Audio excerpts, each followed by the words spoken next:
Shin ko ka san akwai wani abin da ya faru wanda ya tashi kan masana kimiyya da fasaha a faɗin duniya? Biyo ni cikin wannan bidiyon don jin wannan wani irin abu ne. A shekarar 1990 wani babban kamfani mai haɗa jiragen ruwa wanda yake da suna Hadland and Wolf ya ɗau wani ƙuduri na gina jiragen ruwa guda 3 mafi girma a faɗin duniya. A cikin jiragen ruwan ne aka samu wani babban jirgi wanda ake kira da jirgin Titanic, wanda wannan jirgi na Titanic a wannan shekarar ne 1990 aka fara kera wannan jirgin na Titanic. Wannan jirgin na Titanic ya ɗau aƙalla ma'aikata mutum 1000 ne suke aiki ba dare ba rana.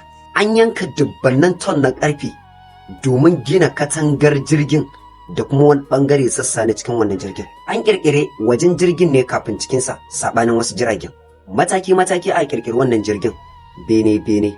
An ɗauko manyan injiniyoyi wanda suke aiki na ƙwarai sassa-sassa daga cikin faɗin duniya domin tabbatar da maganar su da cewa kaf duniya ba a yi wani jirgi mafi girma sama da wannan jirgin ba.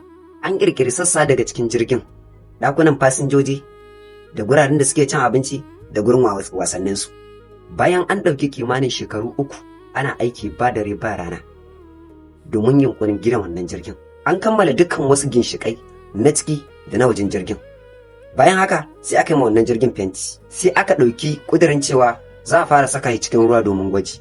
Aka ɗora shi kan keke wadda za ta kai shi zuwa cikin ruwa ɗin saboda akan tudu ne dama aka ƙirƙire shi. So sai aka ɗora shi kan wannan keken aka shafa masa mai da sabulu wanda zai ba shi damar sauka cikin ruwa lafiya ba tare da wani tashin hankali ba. A lokacin da ya saukar cikin ruwa lafiya ba wani abin da ya same shi. Nan take fa sai wannan kamfanin aka fara yanke shawarar cewa za a fara ɗaukar mutane a tafi da su domin gwajin da har ayo ba a dawo ba kenan. Wannan jirgin ya ɗauki kimanin mutum 1000 a cikinsa a lokacin da aka fara tafiya. Ana tafiya wannan jirgin ya bi wata teku wanda take a birnin Atlantic inda ya daki wani dutse. Kamar wasa ba ya daki wannan dutsen nan take sai jirgin ya fara ɗiban ruwa. So a cikin jirgin sun mishi wani abin da suke tunanin ko da ya daki dutse ba zai komai ba. Kamar wasa. Ruwan teku ya fara shiga cikin wannan jirgin. Sarakunan da aka sa domin kare wannan jirgin kuma a lokacin da wannan ruwan tekun ya ci karfinsu. In take sai aka fara sanarwa wa fasinjojin da suke cikin wannan jirgin da su fara shiga cikin motocin da suke cikin wannan jirgin domin ceto. Wannan motar ceton ta tashi da iya mutane 28 ne kacal. Duk da yake wannan motar takan iya ɗaukar mutane akalla kimanin mutum 60. Amma me yasa hakan ta kasance? An ci gaba da fito da motocin ceto, amma mutane sun riga zuciyarsu ta karaya, sun ga wannan babban jirgin ya nutse, to ina ga wannan karamar motar ceton. Suna jin tsoron ma shiga.